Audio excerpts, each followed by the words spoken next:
You were just inducted into the Rock and Roll Hall of Fame. I know. I want to see it. Can I see it? I brought this for the show. Wow. This is my rock and roll, and I just want to share this with you until you get your own, and you will one day. I will not, but yes, I want you will. You will. You will. You are so, I think you have to, well, it's funny, I was literally talking to my producer this morning, and I was like, we throw around the word icon a lot. Like, I feel like everybody's an icon now. Like, you know, everybody's like, oh, she's an icon. I'm like, no, you have to earn that. And you actually earned that. And it's like, that's why I loved your response. I loved your response because you were like, well, wait, what? Rock and roll? Like, I'm country music. But you are rock and roll. The fact that you're a pioneer for women, you've opened the doors for so many of us to be able to be vulnerable as songwriters.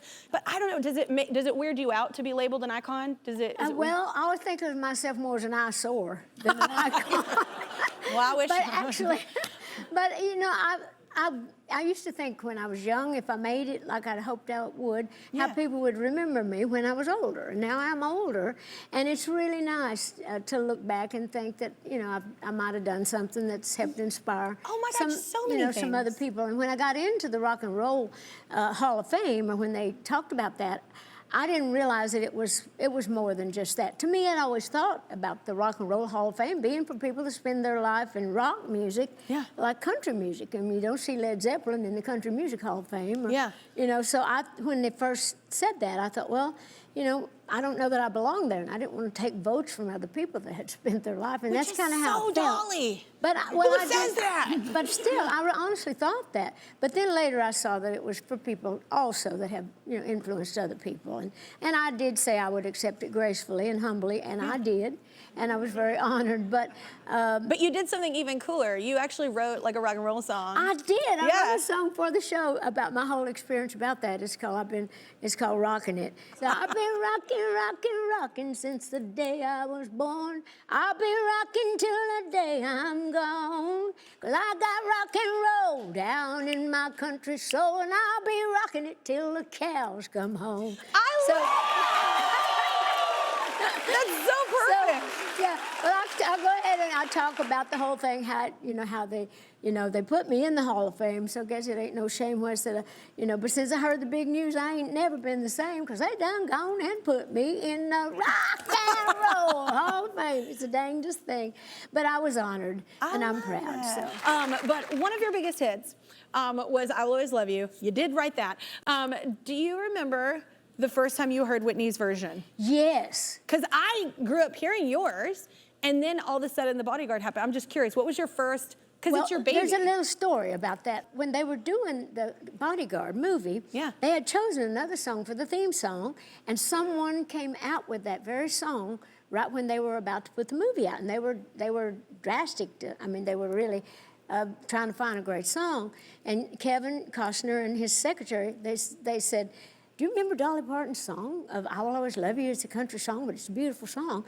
And so they called me to see if they could use it, and I said yes. And I didn't hear anything else about it. I didn't know if they had it. I didn't know if they had done it. And I was driving my car from downtown, where my office was, on 16th Avenue, back to my house over in Brentwood, and I was just driving along, and I had the radio on, and I just heard this, if I should stay, it's one of those things it's like a dog hearing a whistle. I thought, what is that? And all of a sudden, that's the first time. They hadn't sent it to me. They did nothing. I heard it on the radio, and so when it went into and it's like I just freaked out. I had to pull over to the side because I honestly thought I was going to wreck. It was the most overwhelming feeling, and you know how great that was. Oh my God! And it was great, but. That's the story of that. But when you sang that, when we did the Academy of Country Music Awards, when you did that at the end, I mean to tell you, that whole crowd, Whitney, she would have been so proud of you, because I felt like she was watching you. You absolutely killed it. Seriously, it was incredible, and I was so emotional. Me too, right now. Like, it hit me that you're like talking about me singing. It's fine. Well, it was great though. No, it was I will incredible. Cry. We're not, they're saying, can you do a little? No, I will cry. No.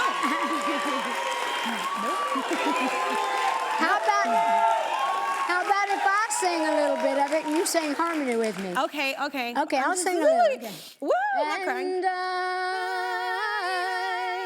will always love you.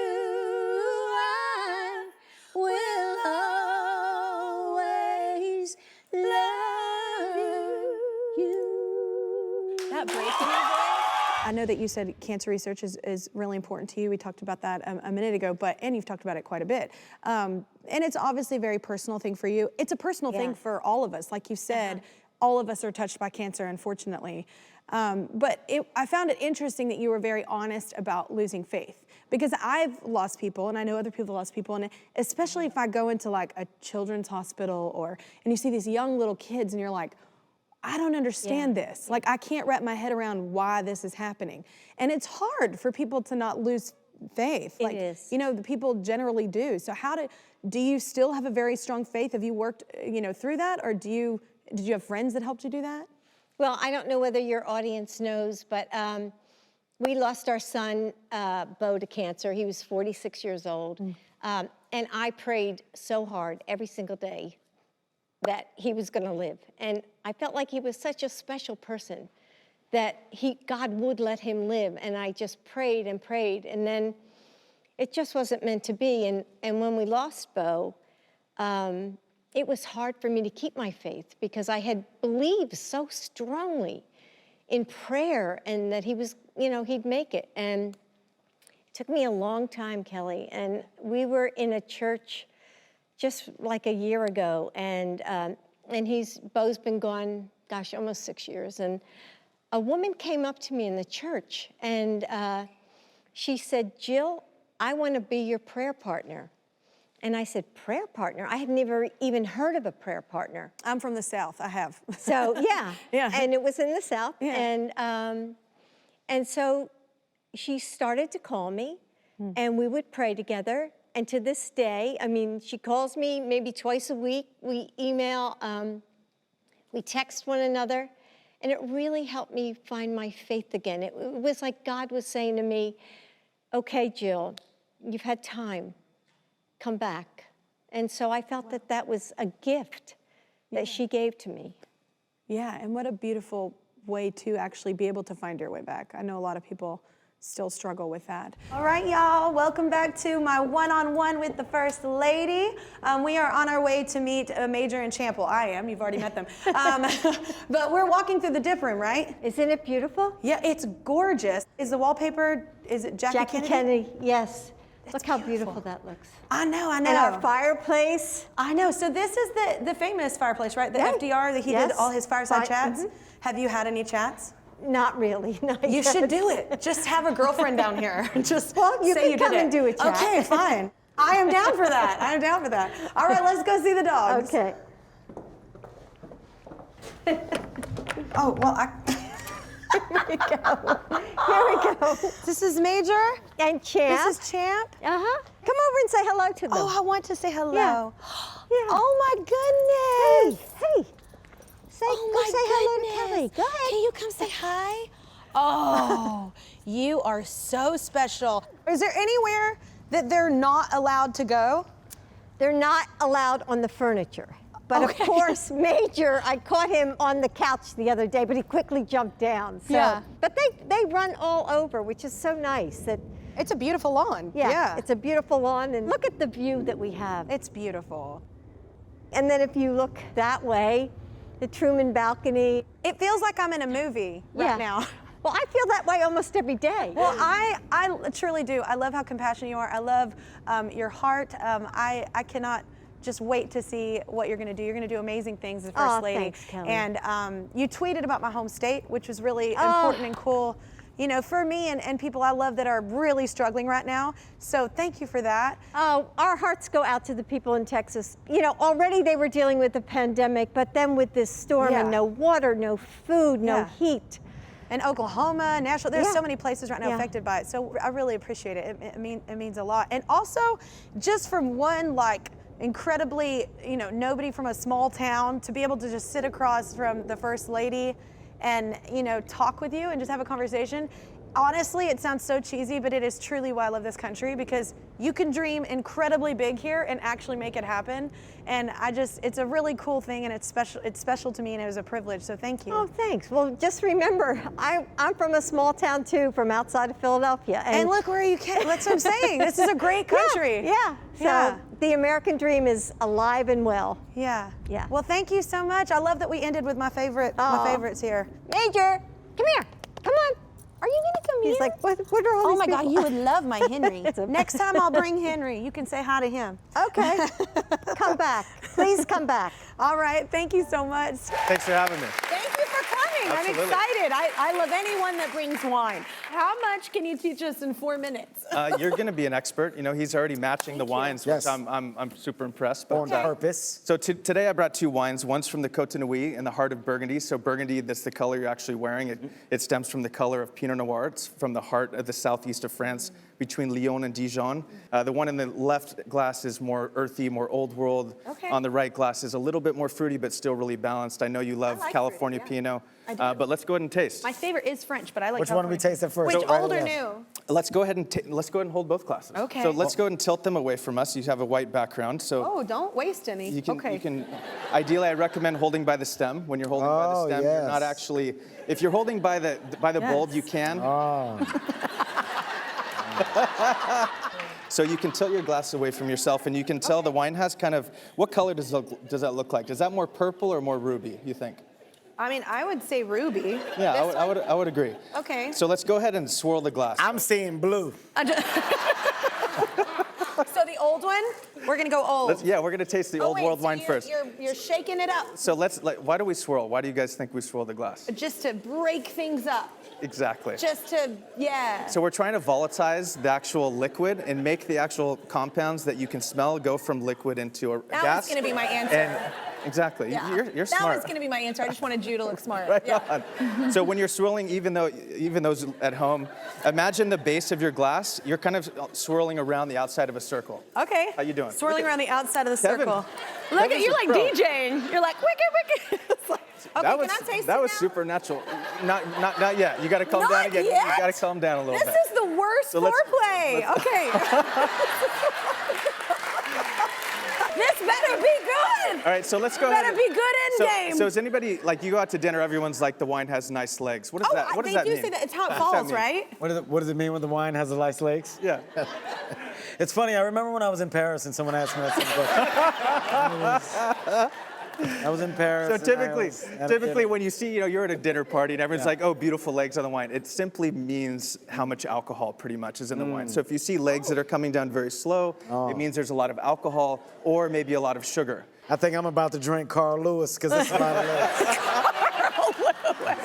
All right, so let's go ahead and taste it. Oh, good. So when you taste it, don't just drink it. I want you to kind of chew the wine slightly and expose it to all of your taste buds. Yeah. Chew it. Not usually at a dinner party, but now we're gonna do it.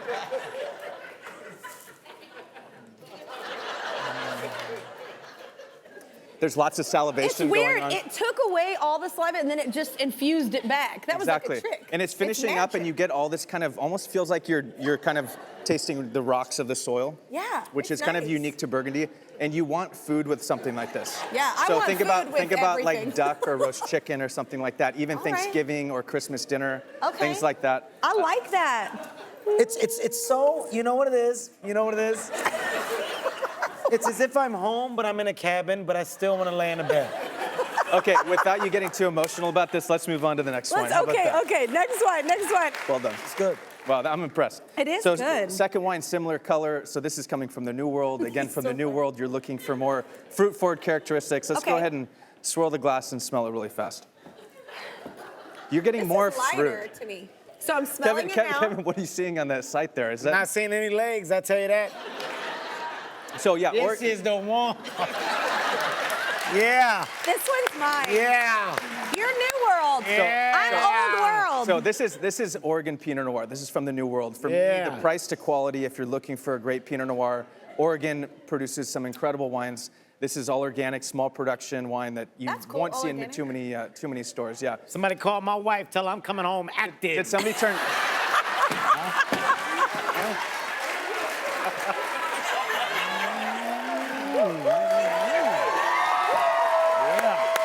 So wait, you do something called Movie in a Minute on social media. Yes. Yeah. I know what this is, but can you explain it to them? You're so funny. Oh, yeah. This is the Titanic one.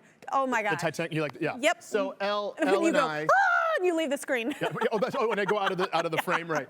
So Elle and I decided we were going to make a list of movies that I hadn't seen. There were a lot of big movies like in the 80s and 90s that I hadn't seen. And then Elle, being a producer, she just goes, like the light bulb just went ping over her head, and she's like, what if we took a movie, like we pick a movie, and you do the whole plot of the movie It's amazing. and play all the characters in 1 minute? Let's see if we can do 1 minute. So we did Titanic. And my favorite part, by the way, is like, it's the part I always thought too, never let go, and then just let go And then of just let go of Oh, them. just ring for one on the door. Okay, cool, just ring for one. It's my favorite part. You gotta see I'm it. never gonna let you go. Yeah. So that's what Movie in a Minute was. Yeah. Oh my yeah. God, it's so funny. Will you do one for us? Will you do? You want me to do one for you now? Yes. What movie? Yeah. Can you do a movie? I like could do a you. movie You make me happy. Can you make me happy? I can do one for you. Let me do. Okay, you know what comes to mind? Okay. You're a Meryl fan. Yes. I'm gonna do Death Becomes Her. Love. Now I've never done this, so I'm gonna do this as close to a minute as I can. There you go. Look at so see? excited. Meryl. This was our Halloween. This is my whole Halloween thing. I was Meryl for Halloween. You were Meryl for Halloween. Yes. Okay, so Death Becomes Her. Okay. So Goldie Hawn and Bruce Willis is sitting there watching the theater, and Meryl Streep talking about, she's singing, but she wasn't that good. But anyway, Bruce Willis said, blah, blah, blah, and he falls in love. I'm in love with you now. I'm gonna leave you, Goldie. And Goldie's like, oh no, what I'm gonna do? And then she's all going, she eating food, and she looked bad. And then all of a sudden they married, but now they don't love each other no more. And then Goldie comes back in, looking fantastic. And she's talking about, oh, but I drank a potion. Isabella Rossellini, drinking his potion. And Meryl's like, sure, I'm gonna drink it. Blah, blah, blah. And she's like, oh, now I feel bad. But then, and then she got in a fight, and he pushed her down the steps. Breaks her neck. She dead. Put her in the morgue. She come back to life. He's like, what you doing? I don't know. But now you reconstructed surgery. You got to keep me looking good. Okay, I'll do the best I can. Then she comes back in. We fight. Hit him with the shovel. Blast, Then like, oh no, Bruce, you got to take the potion. You got to take the potion so you can keep fixing us because we falling apart, because we rotten, because we like zombies, but we beautiful. And he's like, no, get me on. And he jumps off the top of the house, into the pool. He lives. Then he dies. They go to his funeral. They talking about, we're falling apart. Blip, leg falls off. Falling on the head. They're looking stupid, crazy. And my girl talking about, where did you park the car? You did it in just the right amount of time. That was amazing. My favorite part was like, you should take this potion. You need to drink this potion. That was your time. That was amazing. Well, my producers, they wanted me to look like an idiot, and I've never done this, and I'm sweating now. But they were like, would you do one? And I was like, are you for real? Like, I'm gonna look like such an idiot, but I'm gonna try one. You're gonna do one? Yes. Okay. Okay, cool. Woo! Okay. Here's the thing. If you've never seen The Lion King, here you go. Okay. Simba's born, the monkey comes. Simba, someday this will be yours. I just can't wait to be king. He's really excited. The bird's talking to him. Not if I can help it, says Uncle Scar, who's really bad. And then the hyenas come and they're like, hee! And Simba's like, hyenas! And then there's a stampede, and it's like, Dad, no! And he falls, and then never come back, Simba. You killed your father. I can't go on. Hakuna Matata. And then they did this whole thing through the forest, and then slimy yet satisfying. And then Nala, is that you? Simba? Oh, you grew a big lion mane. Okay. Can you feel the love tonight? And then they felt it. Come home, Simba. And then I killed my father. The pride needs you. I'm back. Scar, wait, what? You killed my father? Prepare to die. Roar! And then Scar falls, and then pride was saved, and then the circle of life. Yeah! We try. It starts here, right? You're going to sing it like, look at the stars. Yes, right? yes. Okay? I'm going to sing, look at the stars. It's going to be low. Okay. I'm going to sing like you'll sing in about 20 years. Yeah. Okay? All right? All right. Got it. Okay, Got ready? it. So we go like this. 3, 4. Look at the stars. Look how they shine for you. And all the things you do. Make it quiet. And they were all yellow. I came along. I wrote a song for you. Are you just the guy in the band She's like, look handsome? he's hype. He's doesn't just say hype. anything. You're like our bass player. River's the one. He never says anything. River's the one singing over here. He just stands there looking handsome. That's what you're doing. I love it. You're killing it. Okay. Where we go? And all the things you do. And something. Here goes. And it was all yellow. And it was all yellow. So then I took my turn. I need to go to the bathroom. Me too.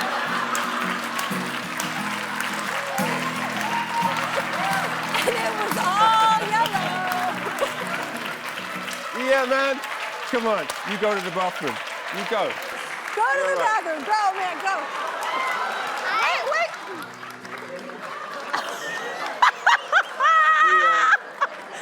Like I was like, yeah, I need to too, but I'm just holding it. You know what? You know what's funny is that always happens.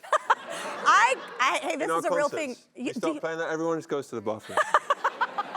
I always go like right before my show starts because I'm panicked about it. You were singing over here though. You did great. You did great. You did great.